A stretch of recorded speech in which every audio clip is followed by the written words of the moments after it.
el programa y de alguna manera no alcanzaron al inicio saber con quién estamos hablando con el sacerdote Tomás Ramírez de Arnedo, en la provincia de La Rioja, en España, y él nos está dando un pantallazo de lo que es el cambio desde el momento de su ordenación a los 24 años a la época actual. Y usted me decía algo que también es sumamente importante y que además lo tomo como pregunta: la participación juvenil en organizaciones solidarias, en el acercamiento a la iglesia, en la colaboración para alcanzar otras metas sociales. ¿Es muy amplia o hay, digamos, cierta indiferencia o se canalizan hacia elementos que tienen poco que ver con lo que estamos hablando?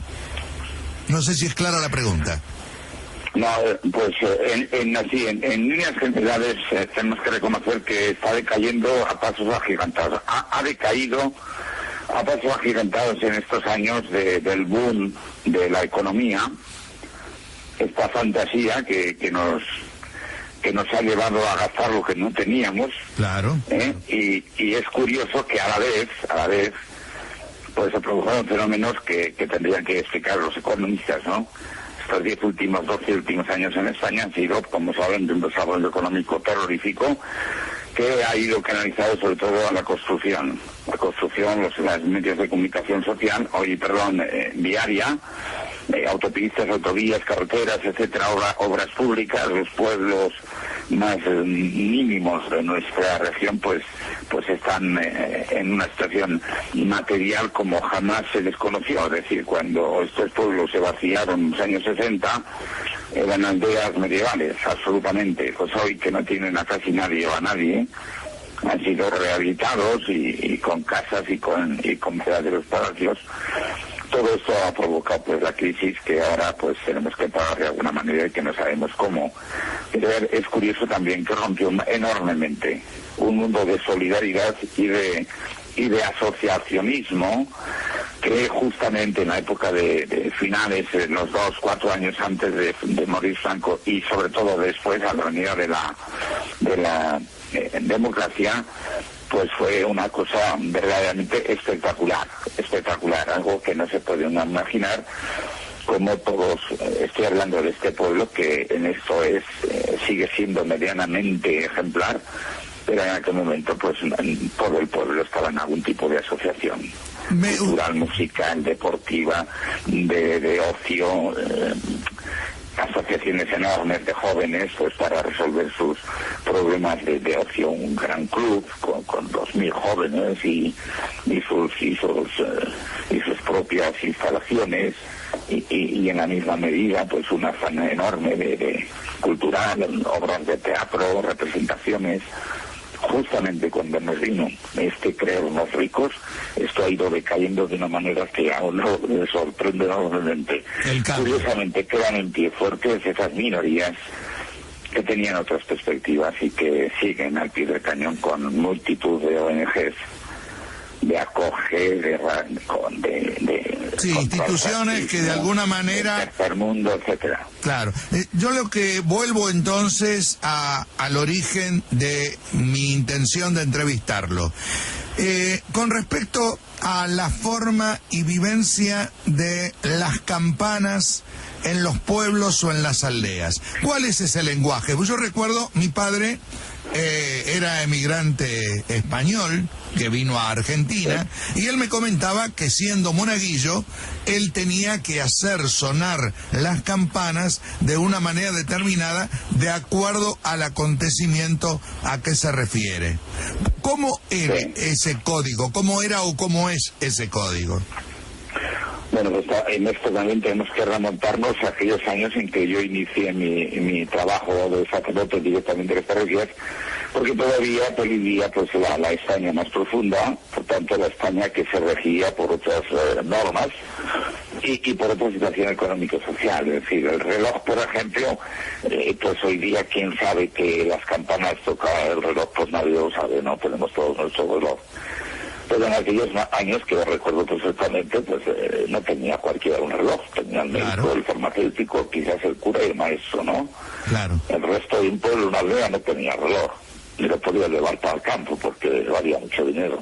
Pero entonces todo se regía todavía por las campanas y el sol. Y entonces las campanas iban indicando, primero indicaban las horas. Había horas señaladas que más bien pertenecían al calendario litúrgico, al saludo de la mañana, al mediodía el ángelus, al atardecer la de María. Lo que ya señalaban, pues eran, en cada pueblo tenía su hora exacta, podían ser las 9 de la mañana, las 8 de la mañana, las 12 del mediodía, las 6 o las 7 de la tarde, ¿no?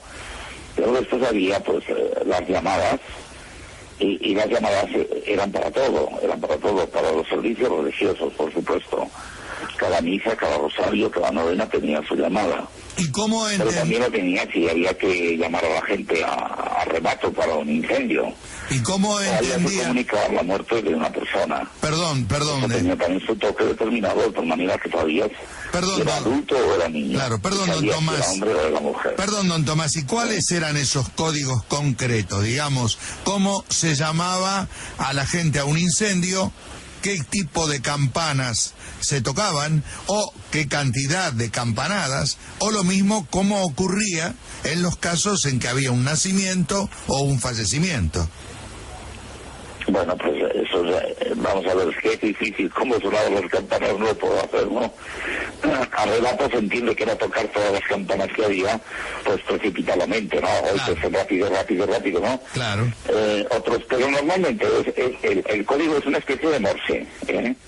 Una especie de morse, es decir, y alternando una campana con otra o con otra. Sí, sí. En las torres nuestras viejas, de iglesias viejas, que es el 90% de las iglesias, todas tienen torre y todas tenían campanas. Pues podemos pensar que hay 2, 3 y hasta 4 o más campanas, pero bueno, el número 3, 4 es muy frecuente, o 5, entre las cuales hay las que suenan graves, las que son campanas propiamente dichas, y las que tienen un sonido más agudo, que son los esquirones, distintos por la forma, Una zona campanada, que así anchas por arriba y por abajo, y otros son en forma de maniquí, estrechas de donde empieza y terminan en una especie de alda, de vestido abierto. Ese es el sonido más agudo. Con frecuencia estas últimas son las que se tocan a volteo, no a golpes. Ajá. Entonces, todas esas posibilidades son muy grandes, es decir, sonidos.